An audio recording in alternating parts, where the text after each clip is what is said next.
밤하늘을 바라볼 때마다 한 가지 묘한 감정이 스며듭니다. 우리는 늘 별을 보며 소원을 빌죠. 하지만 혹시 그 수많은 별들 중 누군가도 우리를 보고 있을까요?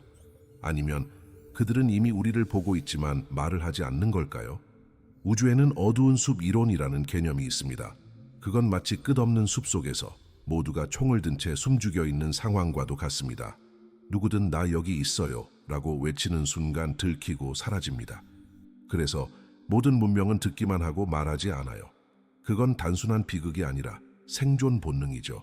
이 광대한 우주가 이렇게 조용한 이유는 어쩌면 그 침묵 자체가 방어일지도 몰라요.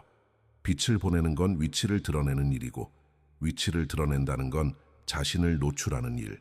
그런데 어느 날 우리의 태양계를 향해 어떤 물체가 들어오기 시작합니다.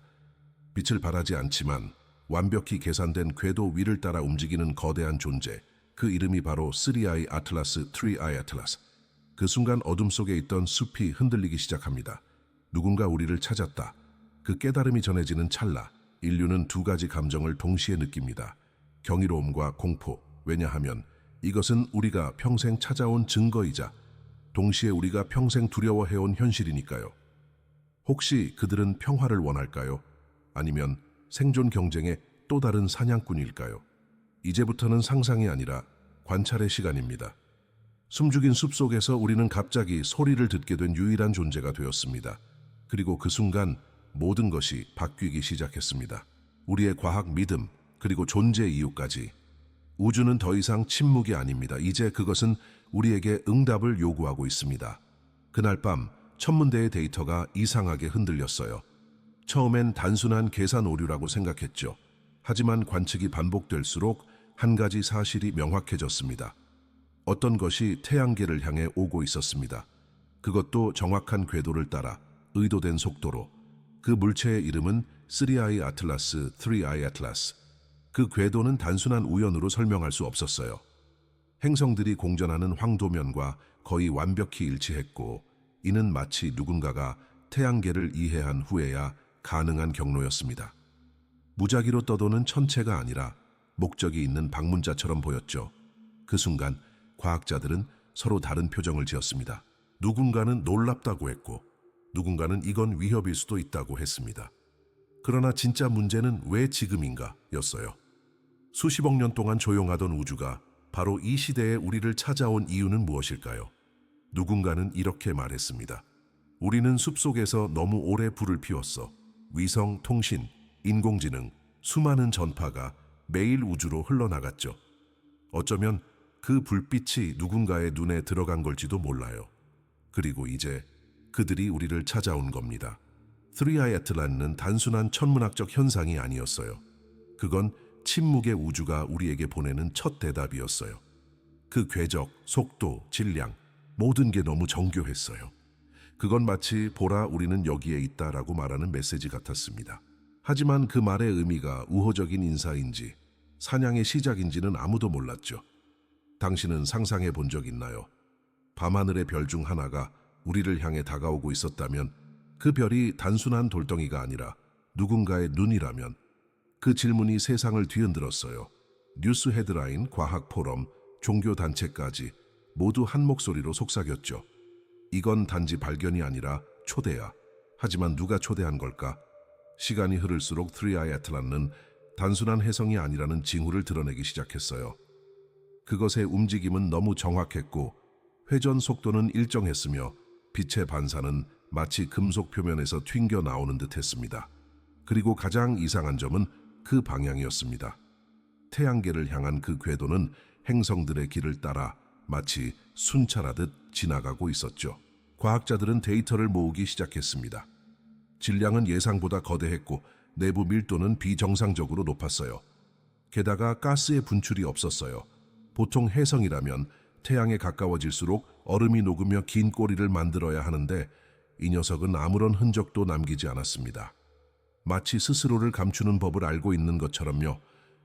그것이 태양 뒤편으로 들어가 사라졌을 때 모든 관측소가 동시에 조용해졌습니다. 그건 단순한 시야 밖이 아니라 보이지 않기 위해 설계된 움직임 같았어요. 혹시 그게 우연이 아닐까? 아니면 계획된 임무일까? 이 시점에서 연구팀은 5가지 가능성을 제시했죠. 첫째, 인류가 아직 모르는 유형의 해성. 둘째, 외부 은하에서 온 자연적 천체. 셋째, 초고대 문명의 잔재. 넷째, 인공 탐사선. 그리고 마지막, 5째, 정찰 장치. 하지만 증거는 점점 후자 쪽으로 기울기 시작했어요. 왜냐하면 이 물체의 궤도는 지구, 화성, 목성의 궤도를 효율적으로 가로지르는 루트였기 때문이에요. 그건 마치 누군가가 조사할 가치가 있는 행성들을 미리 알고 있었던 것처럼 보였죠. 누군가는 이렇게 말했어요.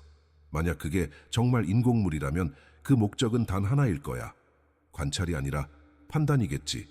그 말은 공기처럼 가볍게 흘렀지만 방안의 온도를 바꾸었습니다. 모두가 알고 있었죠. 무언가가 우리를 보고 있었다는 걸. 그리고 이제 우리가 실험 대상이 되었을지도 모른다는 걸. 그 무렵 전혀 다른 곳에서 또 하나의 이야기가 흘러나왔습니다. 미국의 한 목사 브랜든 빅스. 그는 꿈속에서 하늘을 가르는 거대한 배와 그 안에서 쏟아져 나오는 빛의 구슬들을 보았다고 말했어요. 그는 그것이 지구로 향하는 악한 영의 함대라고 경고했죠. 사람들은 처음엔 웃었습니다. 그러나 이상하게도 그가 예언한 시점은 3I 애틀라스의 발견 시기와 겹쳤습니다. 과학자들은 데이터를 다루고 그는 비전을 말했습니다. 둘은 전혀 다른 언어를 썼지만 결론은 같았어요. 무언가가 오고 있다. 그 사실 하나만으로 사람들은 흔들렸습니다. 이건 단순한 천문학적 사건이 아니라 인류가 처음으로 자신을 바라보게 된 순간이었죠. 믿음과 과학이 처음으로 같은 별을 향해 시선을 맞췄으니까요. 한쪽은 방정식으로, 다른 쪽은 상징으로.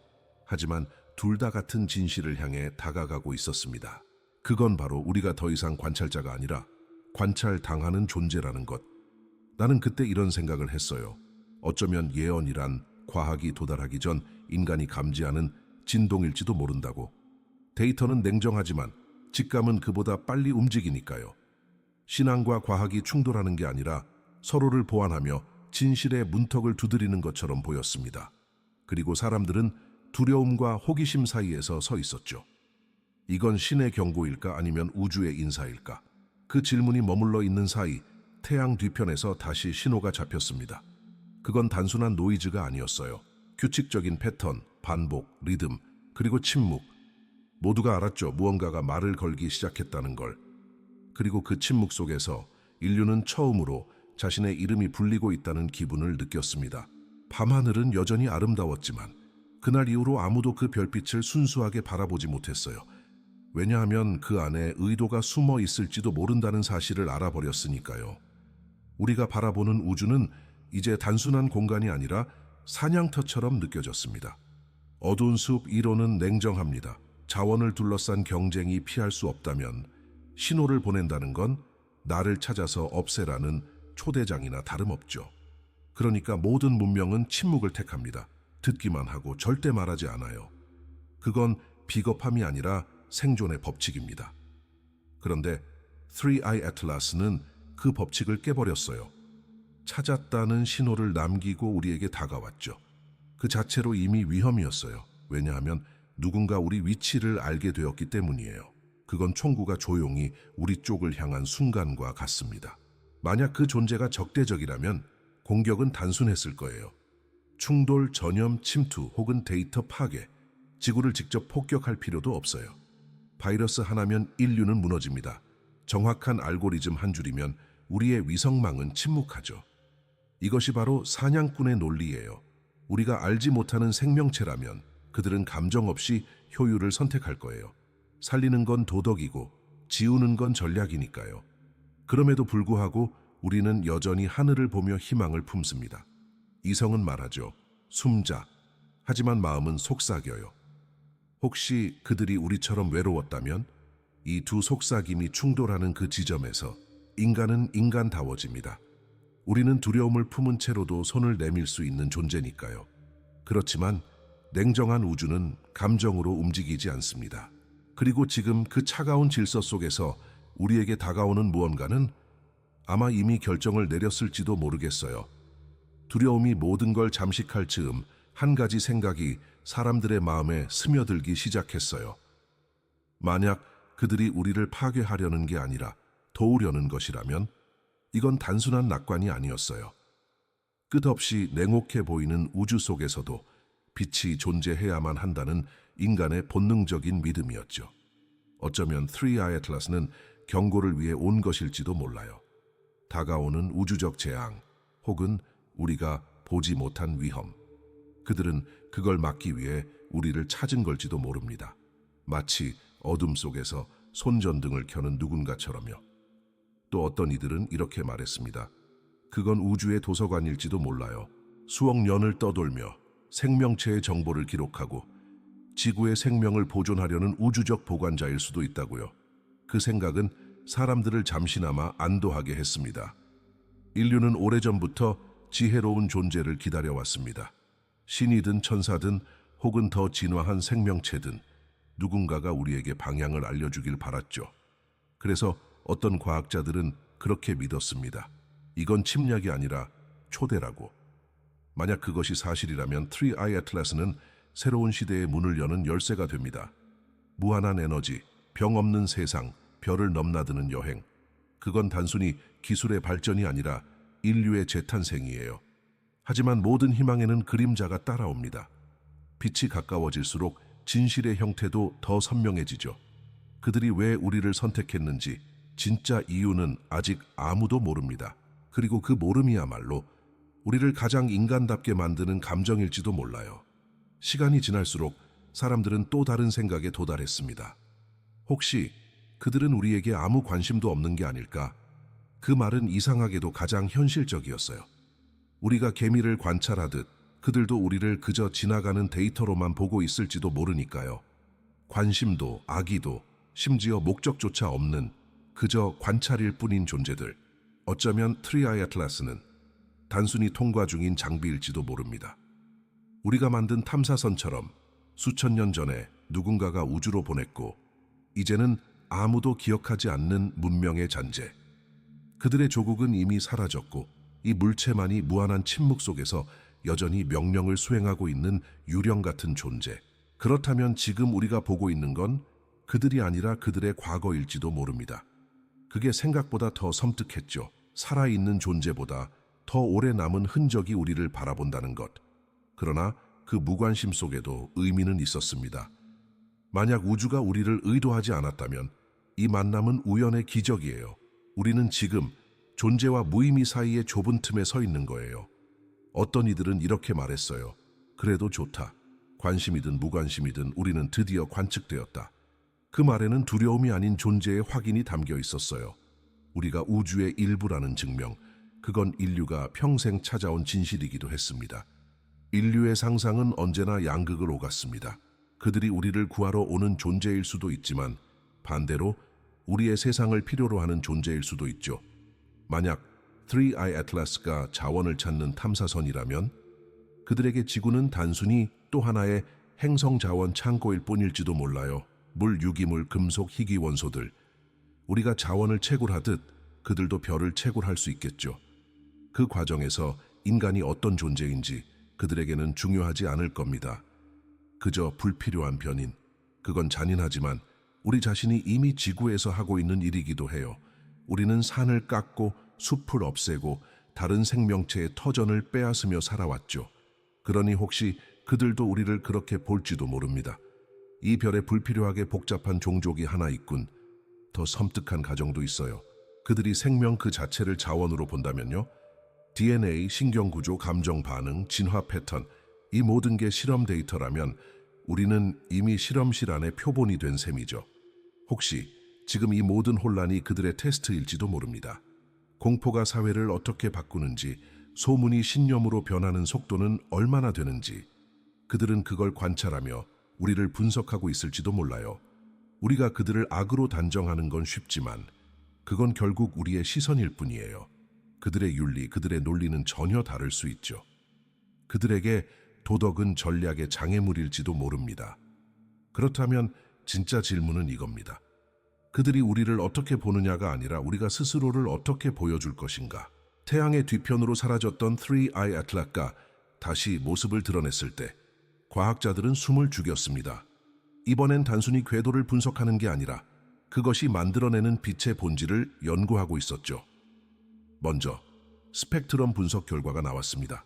그 빛에는 니켈이 강하게 포함되어 있었지만 이상하게도 철의 흔적은 거의 없었어요.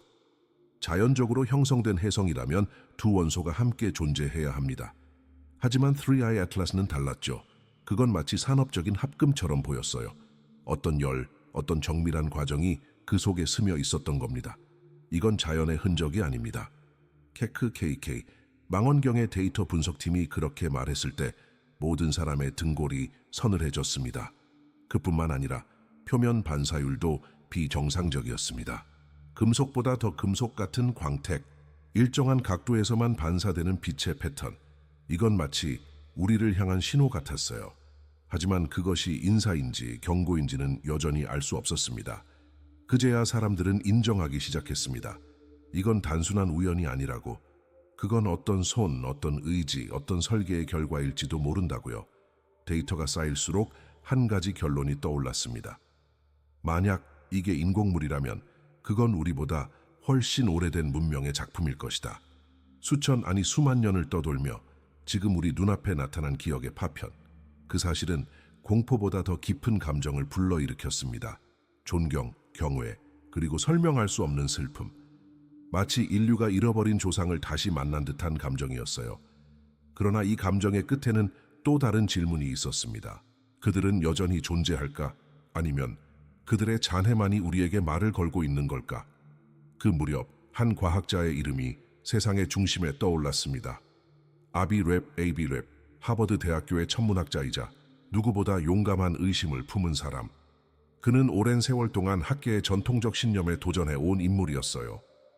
우주는 우리가 생각하는 것보다 훨씬 더 복잡하며 때로는 그 복잡함이 의도일 수 있다. 그의 말은 논란을 불렀지만 동시에 사람들의 마음을 흔들었습니다. 로엽은 기존 천문 데이터에서 3i 애틀라스의 궤도를 정밀하게 재분석했습니다. 그 결과 그가 도출한 수치는 모두 하나의 결론으로 향했죠. 이 물체는 자연적인 설명으로는 불가능하다. 그는 이를 로엽 척도, 랩 스케일라는 새로운 분석 체계로 정리했습니다. 인공적일 가능성이 0에서 10이라면 3i 애틀라스는 4 이상, 즉 40%의 확률로 인공물이라는 겁니다. 그 수치 하나가 전 세계를 두 쪽으로 갈랐습니다. 그는 미쳤다는 학자들과 그는 드디어 금기를 깨뜨렸다는 이들이 부딪혔죠. 하지만 로엽은 흔들리지 않았습니다. 그는 조용히 그러나 단호하게 말했어요. 만약 우리가 외계 지성을 부정하는 데만 시간을 쓴다면 그들은 이미 우리를 관찰하고 있을 겁니다. 그리고 그땐 너무 늦겠죠. 그의 말은 단순한 주장 이상의 울림이 있었어요. 그건 용기 있는 지성의 외침이었습니다. 우주가 침묵으로 가득하다고 믿는 대신 그 침묵 속에도 의미가 숨어 있을 수 있다는 신념, 그리고 그 신념은 사람들의 마음속에 불을 붙였어요. 회의론자들조차도 속으로는 인정했죠. 만약 그가 맞다면 이건 인류 역사상 가장 큰 발견이다. 로엽은 마지막으로 기자회견에서 이렇게 말했습니다. 우리가 두려워하는 건 진실이 아닙니다. 진실을 마주할 용기의 부재죠. 하버드의 회의가 끝난 후 한 가지 기묘한 이론이 조용히 퍼지기 시작했습니다. 이건 단순한 방문이 아니라 시험일지도 모른다. 튜링 테스트, 인간이 인공지능과 대화할 때 그것이 기계인지 인간인지 구별하지 못한다면 그 AI는 지능을 인정받습니다.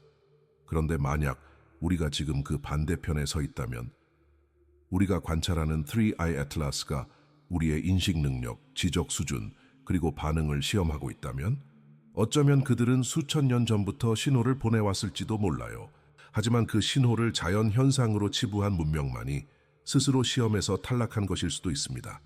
이건 대화를 위한 신호가 아니라 선별을 위한 실험이에요. 그런 시각으로 보면 지금 우리가 하는 모든 행동이 평가의 일부입니다. 두려움으로 숨는가 아니면 지성으로 이해하려 노력하는가. 그들의 관심은 어쩌면 기술이 아니라 의식의 수준일지도 모릅니다. 그들이 정말 우리를 보고 있다면 우리가 내보내는 건 수학적 언어가 아니라 감정이에요. 호기심, 경외, 두려움, 그리고 질문. 그 모든 진동이 우리의 응답이 되고 있을지도 모릅니다. 이건 지능의 시험이 아니라 존재의 시험이다. 그 말이 학자들 사이에서 속삭여졌죠. 우리가 그 시험을 통과할 수 있을까? 아니면 또 한 번 침묵하는 문명으로 사라질까? 이제 모든 시선이 한 지점을 향했습니다. 태양의 뒤편, 아무것도 보이지 않는 그곳. 10월 29일 3I 애틀라스가 태양에 가장 근접하는 날이었어요. 그날을 전후로 수많은 관측 장비들이 깨어났습니다. 파커 태양 탐사선, 소호, 유로파 클리퍼, 주스, 주이스, 그리고 주노까지. 모두가 다른 임무를 갖고 있었지만 그날만큼은 하나의 이유로 움직였습니다. 그것을 보라. 태양의 빛이 너무 강해서 직접적인 관측은 불가능했습니다. 그래서 과학자들은 반사광, 입자 흐름, 플라즈마 변화를 통해 그 존재의 윤곽을 그려나갔죠. 그리고 그 과정에서 이상한 일이 일어났습니다. 태양풍의 속도가 갑자기 감소했습니다. 마치 누군가가 의도적으로 에너지를 흡수한 것처럼. 그 순간 데이터 그래프의 모든 선이 흔들렸어요. 누군가는 단순한 전자기 간섭이라고 했지만 누군가는 조용히 속삭였죠. 그들이 응답하고 있다. 그날 밤 전 세계의 망원경 네트워크가 긴급 동기화되었습니다. 아무도 잠들지 않았어요. 뉴스 방송은 중단 없이 실시간 데이터를 내보냈고 사람들은 휴대폰으로 태양의 이미지를 지켜봤습니다. 전 세계가 동시에 하늘을 올려다본 건 아마 인류 역사상 처음이었을 겁니다. 그리고 그때 태양의 가장자리를 따라 미세하지만 확실한 빛의 점이 나타났습니다. 그건 꼬리도 없고 폭발도 없는 완벽히 일정한 궤도의 반짝임. 모든 장비가 동시에 그것을 포착했습니다. 그건 아직 살아있다. 누군가는 기쁨의 눈물을 흘렸고 누군가는 두려움의 말을 잃었죠. 그것은 확인이었어요.